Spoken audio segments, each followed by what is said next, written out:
Hello friends, welcome to your own channel together with Abhi, जहाँ पे अभी हम पाइथन के बारे में पढ़ रहे हैं।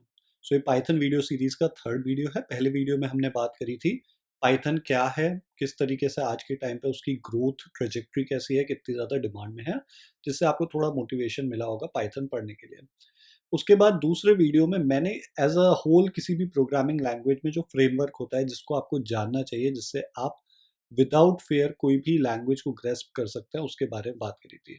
और वो बात करते हुए हमने ये चीज़ देखी थी कि कुछ जो मोस्ट इंपॉर्टेंट चीज़ें जिन पे आपको फोकस करना चाहिए वो होते हैं data type, data structure, input output, loops and conditional statements and functions.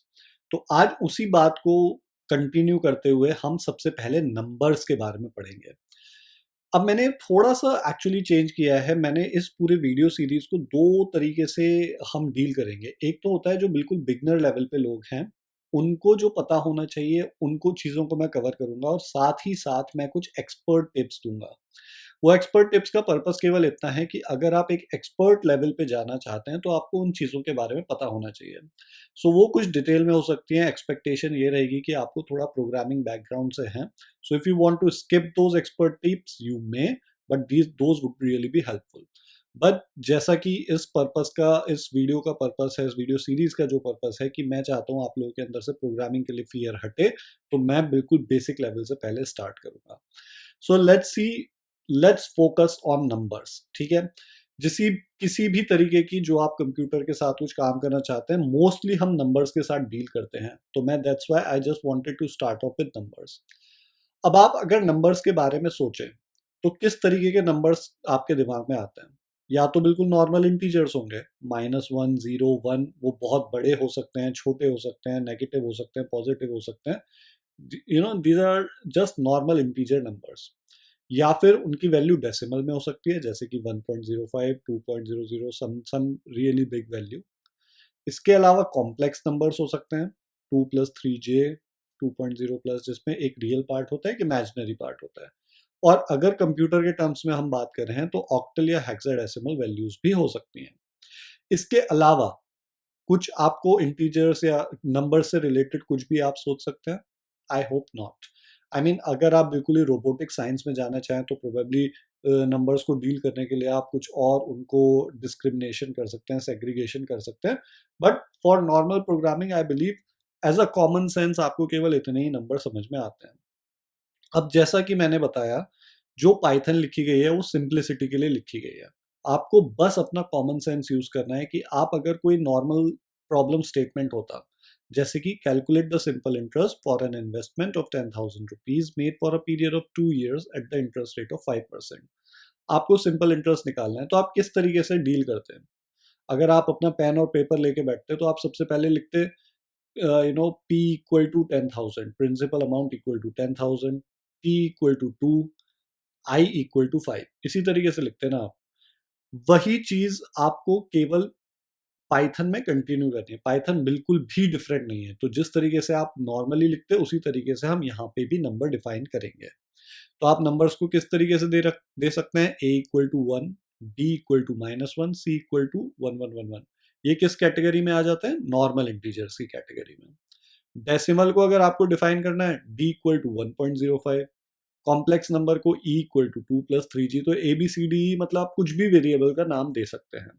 अभी मैं मेमोरी एलोकेशन इन सब में जा ही नहीं रहा हूँ। अभी बस मैं आपको सिखा रहा हूँ कि प्रोग्रामिंग पाइथन में कोडिंग करना कितना आसान है और आप कैसे कर सकते हैं। तो अगर आपको किसी भी नंबर को यूज करना है, तो आप सिंपली एक वेरिएबल बनाइए और आप उसको वो वैल्यू असाइन कर दीजिए। किसी और लैंग्वेज में जैसे आपको int, short, long, decimal, float, double, ये सब जो लिखना होता है, पाइथन में उस सब की ज़रूरत ही नहीं है, ठीक है? तो आप केवल अगर इतना सा लिखेंगे, तो यू कैन गेट स्टार्टेड, ठीक है? इतना ही करना होता है। अब एक प्रिंट फंक्शन होता है। अब जैसे मैंने आपको इनपुट और आउटपुट के बारे में बात करी थी। अब इनपुट आपने किस तरीके से दिया है यहाँ पे आपने, क्योंकि a इक्वल टू 1, तो इनपुट 1 जो है वो आपने हार्ड कोड करके दे दिया। आपने वहाँ पे लिख दिया तो आपको इनपुट मिल गया। पर अब कंप्यूटर कैसे आपको आउटपुट देगा, तो उसके लिए कुछ फंक्शन बने हुए हैं। सो मैं इन फंक्शंस के बारे में आगे हम बहुत डीप में बात करेंगे, बट अभी बस इतना समझ लीजिए, अगर हम एक प्रिंट नाम का कमांड जो कि एक फंक्शन है एक्चुअली, उसके अंदर अगर मैं a लिखूंगा तो वो कंप्यूटर बस मुझे क्या देना चाहिए, 1 लिख के दे देना चाहिए। अगर मैं b लिखूंगा तो -1। ठीक है। अब तीसरी चीज जो मैं इसमें देखेंगे हम, वो होता है वो type of A, type of B, type of C. तो मैं प्रिंट करा रहा हूं, ओके, कि ए का टाइप क्या है, बी का टाइप क्या है, सी का टाइप क्या है, डी ई एफ का टाइप क्या है। ये इसका पर्पस क्या है? ठीक है। इसका पर्पस केवल इतना है कि मैं आपको बता सकूं कि पाइथन के अंदर हमने जो नंबर्स को सेग्रीगेट कर रखा है, डिवाइड कर रखा है, वो किन कैटेगरीज में कर रखा है। तो एक्सपेक्टेशन ये रहेगी, क्योंकि एबीसी मैंने ऊपर आपको दिखाया एक नॉर्मल इंटीजर्स हैं, तो एबीसी सब एक ही क्लास के अंदर आएंगे। अगेन डोंट गो इनटू कि क्लास क्या होता है, क्लास नहीं होता है, बस एक ये मान लीजिए कि एक ग्रुप, एक इंटीजर नाम का मैंने एक ग्रुप बना रखा है और एबीसी उसके अंदर आएंगे। ठीक है। ऐसे ही डेसिमल के लिए एक क्लास बना रखी है या एक ग्रुप बना रखा है, उसके अंदर वो आएंगे। कॉम्प्लेक्स के लिए अलग आएगा। ठीक है। So let's see it in action. So हम लोग पाई चार्म के अंदर आ गए हैं। जैसा मैंने आपको बताया था, पाई चार्म एक आईडी है जो पाइथन के लिए आप प्रोग्राम्स को रन करने के लिए यूज कर सकते हैं। ठीक है। पाई चार्म को आई होप आपने इंस्टॉल कर लिया होगा। उसके बाद आप केवल एक न्यू प्रोजेक्ट करेंगे। न्यू प्रोजेक्ट के अंदर जाके आप यहाँ पे इस तरीके से राइट क्लिक करके न्यू पाइथन फाइल क्रिएट कर सकते हैं। उसका नाम देंगे पाइथन फाइल का। तो मैंने यहाँ पे एक ऑलरेडी फाइल बनाई है जिसका नाम है numbers.py। Okay. Pi does is nothing but just stands for Python. तो यहाँ पे मैंने वही जो मैंने आपको बताया था, वही वेरिएबल्स मैंने यहाँ पे डिक्लेयर किए हैं। उनको अब मैं प्रिंट करा रहा हूँ और उनके टाइप्स को मैं चेक करना चाह रहा हूँ कि क्या है। Okay, simple commands. इसको रन करने के लिए आप यहाँ पे जाएंगे, रन रन नंबर्स, नंबर्स नाम की क्योंकि फाइल है, तो नंबर्स को आप रन करेंगे तो इस तरीके से नीचे आउटपुट आ गया। ओके। तो अगर आप देखें कि print A B C D E F, इनका क्या आउटपुट आया है, ए को 1, बी को -1, सी को this, D decimal value, then complex number, और एफ जो कि मैंने हेक्साडेसिमल वैल्यू दी थी, उसका एक्चुअल में जो कन्वर्जन होके वैल्यू आती है वो उसने आउटपुट कर दिया है। तो important point two note is कि पाइथन अपने आप सब कुछ टेक केयर कर रहा है। यहाँ पे आपको एक्सप्लिसिटली कुछ भी मेंशन नहीं करना पड़ रहा। अब आते हैं क्लासेस देखते हैं। तो ए बी सी, जैसा मैंने बताया था, एक्सपेक्टेशन इज कि ये तीनों एक क्लास के अंदर आएंगे। ठीक है। तो इसमें यहाँ पे उसने बताया कि क्लास का नाम है इंट। अगर हम डी ई एफ, डी हमारा किस टाइप का था, डी है हमारा डेसिमल टाइप का। तो इसके लिए एक क्लास होती है फ्लोट। तो डेसिमल के लिए एक अलग सेक्शन बना दिया है पाइथन ने जिसको उसने फ्लोट बोला है। बाकी जितने भी इंटीजर्स हैं उनके लिए उसने एक अलग सेक्शन बना दिया है जिसको इंट बोला है। कॉम्प्लेक्स नंबर्स के लिए उसने एक अलग सेक्शन बना दिया है जिसको उसने कॉम्प्लेक्स बोला है। हेक्साडेसिमल ऑक्टल नंबर्स जितने भी हैं, क्योंकि वो डायरेक्टली इंटीजर में ही कन्वर्ट करके दिखा रहा है यहाँ पे, राइट। जब आपने यहाँ प्रिंट एफ लिखा तो उसने ऑलरेडी ऑटोमेटिकली कन्वर्ट कर दिया, तो उसने उसको भी इंट दिया है। So just of the whole thing, crux ये है कि पाइथन के अंदर आपको सिंपली बस जो भी वैल्यूज देनी है उसे असाइन कर दीजिए। बाकी सब कुछ पाइथन टेक केयर करेगा। पाइथन के अंदर नंबर्स को लेके मेनली केवल 3 ही क्लासेस हैं, integer, float and complex. Okay, now let's get back to the theory part. The next thing, this is an expert tip. जैसा कि मैंने आपको बताया था, मैं एक्सपर्ट टिप आपको इस बार से देनी शुरू कर रहा हूं, और यहाँ एक्सपर्ट टिप है, everything in Python is object. Might not be clear to many folks जो पाइथन या फिर किसी भी तरीके की प्रोग्रामिंग से नहीं आ रहे होंगे, उनको ये समझ में नहीं आ रहा होगा। सो नो प्रॉब्लम, आगे जाकर आपको जब मैं क्लास ऑब्जेक्ट ओरिएंटेड प्रोग्रामिंग सिखाऊंगा तब आपको ये चीज समझ में आएगी। बट फॉर अदर्स, क्योंकि आप यहाँ पे देख रहे हैं कि यहाँ पे मैंने क्या लिखा, क्लास ऑफ इंट, इसने टाइप ऑफ ए दिया है क्लास ऑफ इंट। इसका मतलब ए जो एक वेरिएबल है वो एक ऑब्जेक्ट है। हर चीज पाइथन के अंदर ऑब्जेक्ट होती है। किस तरीके के ऑब्जेक्ट है? It is an object of class int. What type of B? B is again an object of class float. E is an object of class complex. ठीक है। So just an expert tip for others, जो programming background से already हैं, for them just to know that everything in Python is an object. अब आप देखिए implicit conversion क्या होता है। अब कल आपको कुछ ऐसी ज़रूरतें होंगी कि आप चाहेंगे कि मैं 2 नंबर ऐड करूँ, एक इंटीजर टाइप का है और एक मेरा डेसिमल या फ्लोट टाइप का है। तो पाइथन के अंदर there is an implicit conversion. तो अगर आप एक वेरिएबल डिफाइन करते हैं जिसका नाम है g इक्वल टू 1 प्लस 1.01, ठीक है, g के अंदर मैं इन दोनों की वैल्यूज को ज्वाइन करना चाहता हूँ, तो क्या क्या मतलब बाय कॉमन सेंस क्या आना चाहिए, आपको क्या लगता है? ऑब्वियसली फाइनल आंसर क्या होगा? 2.01। 2.01 किस टाइप का है? फ्लोट टाइप का है। तो g का जो टाइप होगा वो फ्लोट हो जाएगा, तो इम्प्लिसिट कन्वर्जन हो गया, राइट? इसी तरीके से अगर मान लीजिए आपने e एक वेरिएबल बनाया है जो कॉम्प्लेक्स टाइप का है, f जो फ्लोट टाइप का है, ओ सॉरी, जो हेक्साडेसिमल टाइप है, ऑक्टल टाइप है। अगर इन दोनों नंबर्स को आप ऐड करेंगे तो क्या होना चाहिए?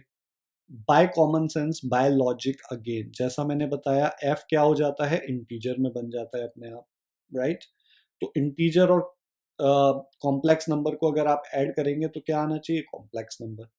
So it all goes implicitly converted by Python. Let's see that also. Okay. तो अभी हम उसको देखेंगे कि किस तरीके से किया जा सकता है। तो मैं यहाँ पे इसको कमेंट आउट कर देता हूँ। Okay. So this is how you comment out in Python. Okay. This is a block level commenting. And यहाँ पे हम implicit code conversion जो है इसको चला के देखेंगे, ठीक है। सो आगे भी कोड लिखा हुआ है, तो मैं यहाँ पे अभी implicit conversion का कोड चलाता हूँ। Let's run it. I have written the code already. Let's go and run numbers. अभी आप देखिए जैसा हमने एक्सपेक्ट किया था, प्रिंट g का आउटपुट आया 2.01। क्लास किस तरीके की हो गई? फ्लोट, क्योंकि इसने क्या किया, अपने आप ही कन्वर्ट कर दिया कि इसको भी मैं फ्लोट मान के चलता हूँ, इसको भी फ्लोट मान के चलता हूँ, अपने आप कन्वर्ट हो जाएगा, तो फाइनल आंसर मेरा फ्लोट होगा। यहाँ पे इसने क्या किया, इस नंबर को पहले इंटीजर में कन्वर्ट किया, जैसे कि हमने यहाँ पे देखा था कि अगर मैंने इस इंटीजर को देखा दिया तो आउटपुट क्या आया था, उसने अपने आप कन्वर्ट करके दे दिया था। तो आउटपुट यहाँ पे इसने ऑलरेडी कन्वर्ट कर लिया पहले, ठीक है, और फिर कन्वर्ट करके कॉम्प्लेक्स नंबर में ऐड किया, फाइनली कॉम्प्लेक्स हो गया, ठीक है। सो इस तरीके से इम्प्लिसिट कन्वर्जन ऑलरेडी होता है, आपको कुछ नहीं करना, दिस इज स्ट्रेट फॉरवर्ड। बाकी और लैंग्वेजेस में शायद आपको करना पड़ता हो, पर यहाँ पे नहीं। पर अगर मान लीजिए कल आपको एक्सप्लिसिट कन्वर्जन करना पड़ जाता है, क्यों करना पड़ जाता है? Again that is going to be an expert tip, जो कि हम नेक्स्ट वीडियो में कवर करेंगे। बट कभी अगर आपको एक्सप्लिसिटली कन्वर्ट करना पड़े कि मैं चाहता हूँ one as a float use हो, वन कॉम्प्लेक्स की तरह यूज हो, तो आपको क्या करना है? सिंपली आपको इस तरीके से लिख देना है, अगेन बाय कॉमन सेंस, कि यहाँ पे कोई फंक्शन होगा फ्लोट नाम का, कॉम्प्लेक्स नाम का, और उनका हम टाइप देखेंगे। So let's see that in action as well. Okay, तो अगर हम यहाँ पे जाते हैं, एक्सप्लिसिट कन्वर्जन पे आएंगे, ठीक है, इसको मैं रिमूव कर देता हूँ यहाँ से, and let me just comment this part now, ठीक है। सो अभी के लिए मैंने इस पार्ट को कमेंट करा है total, and I am just going to run this part of code now. तो मैं क्या कर रहा हूँ, मैंने एक x इक्वल टू 1 लिया है, y को मतलब इसी एक नया वेरिएबल क्रिएट किया जिसमें मैंने 1 को फ्लोट टाइप बना दिया है, 1 को कॉम्प्लेक्स टाइप बना दिया है z में, and now I want to see कि क्या आउटपुट आने वाला है। Okay, there is a syntax error because we missed, okay, यहाँ पे it is converted, now it looks good. Okay, so let's run it. So you can see here कि यहाँ पे जो इसने आउटपुट दिया प्रिंट y, इसने 1.0 दिया, इसने 1 को अपने आप डेसिमल में कन्वर्ट कर दिया। इसी तरीके से जब इसने x को कॉम्प्लेक्स में कन्वर्ट किया तो z को जब उसने प्रिंट किया है, वैल्यू आ गई 1 प्लस 0j, क्योंकि there is no imaginary part, केवल रियल पार्ट है। एंड टाइप जैसे एक्सपेक्टेड था, y का टाइप इसने x फ्लोट दिया है, z का टाइप कॉम्प्लेक्स दिया है।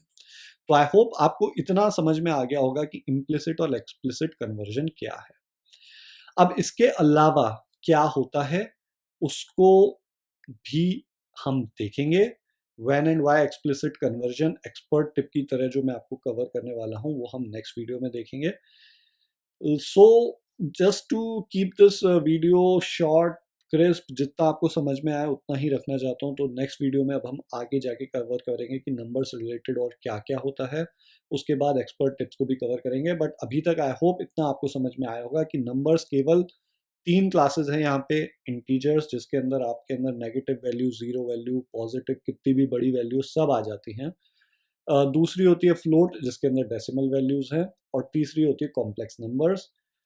बाकी इम्प्लिसिट कन्वर्जन होता है पाइथन के अंदर, आपको कुछ करने की ज़रूरत नहीं होती, पाइथन खुद कन्वर्ट कर देता है. अगर आप एक फ्लोट और एक इंटीजर को आपस में जोड़ रहे हैं, मल्टीप्लाई कर रहे हैं, डिवाइड कर रहे हैं, तो उसे फ्लोट में वो अपने आप कन्वर्ट कर देगा. अगर कॉम्प्लेक्स नंबर इन्वॉल्व है तो उसे कॉम्प्लेक्स नंबर में, again you just have to use common sense. Python जो बनी है वो कॉमन सेंस और लॉजिक को यूज करके ही बनाई गई है. सो गाइज, नंबर से रिलेटेड और चीजें देखने के लिए, समझने के लिए, I will see you in the next video. I hope you like this video. Please do subscribe to this channel. See you in the next video.